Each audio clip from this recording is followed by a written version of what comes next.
Did you watch the first two Democrat debates, 4 hours, 20 candidates? I call them Matchbox 20. If you didn't watch the debate, you're in for a treat. I can summarize it in less than 25 seconds.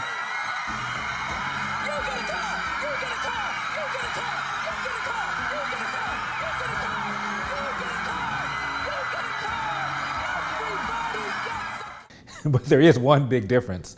Oprah's giving away her money, or at least the money of the producers of the show. In the case of the Matchbox 20, they're giving away our money.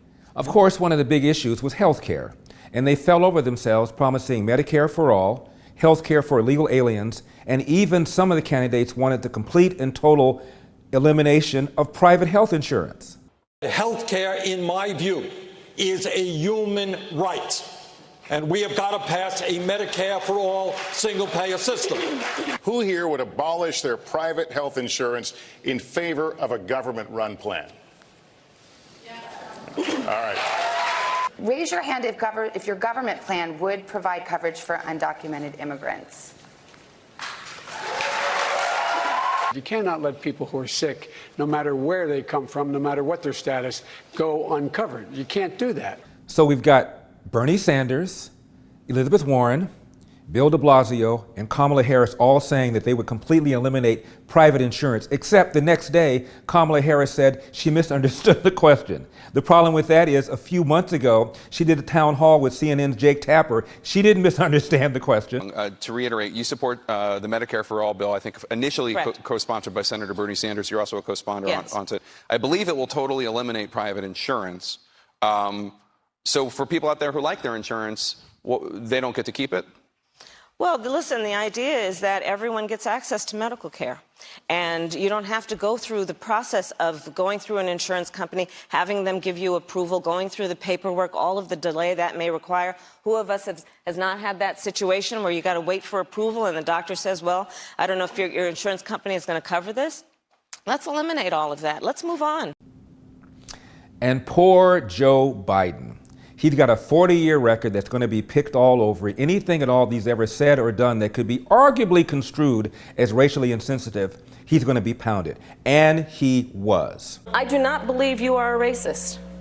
And I agree with you when you commit yourself to the importance of finding common ground. But I also believe, and it's personal, and I was actually it was hurtful to hear you talk about the reputations of two United States senators who built their reputations and career on the segregation of race in this country. And it was not only that, but you also worked with them to oppose busing. And, you know, there was a little girl in California who was part of the second class to integrate her public schools. And she was bused to school every day. And that little girl was me. Busing? I thought that was a dead issue. When's the last time that's been brought up? For crying out loud, Joe Biden's position back in the 70s was the same position that Bernie Sanders had. Here's what a local college newspaper said about Bernie Sanders' position on busing in the 70s.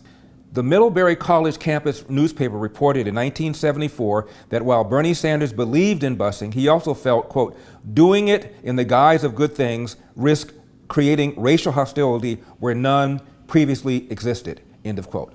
This means that the now Joe Biden racist position on busing was identically echoed by Bernie Sanders. Is anybody calling Bernie Sanders racially insensitive?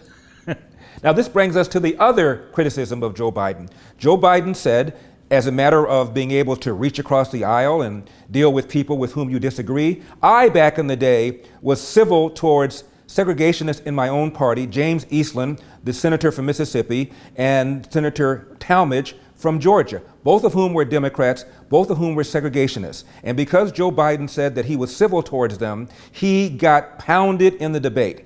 Here's the problem. If you're going to pound somebody for being civil to segregationists, what do you say about Ted Kennedy, who back in 1973 appeared at a July 4 rally for, guess who? George, segregation now, segregation tomorrow, segregation forever, Wallace. For if there's one thing that George Wallace stands for, it is the right of every American to speak his mind and be heard, fearlessly and in any part of this country. And then there's Bill Clinton and the eulogy he gave at the funeral of Senator Robert KKK Byrd. Byrd was not just a member of the Klan, he was a Kliegel, which is a term for recruiter. But that didn't stop Bill. They mentioned that he once had a fleeting association with a Ku Klux Klan, and what does that mean? I'll tell you what it means. He was a country boy from the hills and hollows of West Virginia. He was trying to get elected. Joe, they played the race card on you. You know, the way you, Democrats, do all the time. For example, when you slam Mitt Romney this way. He's going to let the big banks once again write their own rules. Unchain Wall Street. They're going to put you all back in chains. And the time you told Al Sharpton that Republicans didn't want black people voting. These Republicans don't want working class people voting. They don't want black folks voting. And look. Free college tuition?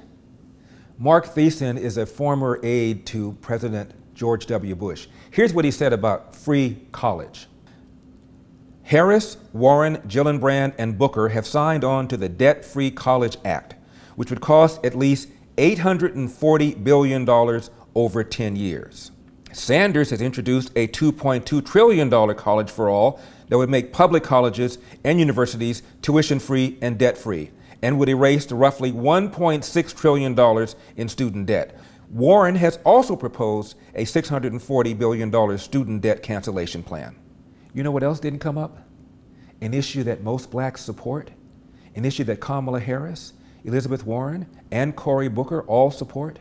It is reparations. Now, why do you suppose none of the MSNBC moderators brought it up? I'll tell you why they didn't bring it up. It is an electoral loser. Only blacks support it. Nobody else does. And I believe these moderators did not want these candidates on the record about an issue that is so incredibly unpopular. Now, there was a clear winner and there was a clear loser. The clear loser, the American taxpayer.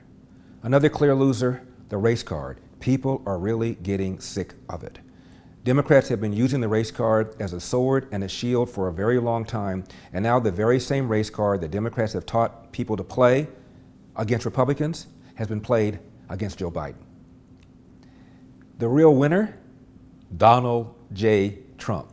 It's almost as if these Democrats were paid by Russian bots to come up with the most left-wing policies to alienate the American people and to guarantee that President Donald J. Trump gets reelected in 2020. And I believe that's just what happened because of those two Democrat debates. I'm Larry Elder, and this has been the Larry Elder Show for Epic Times.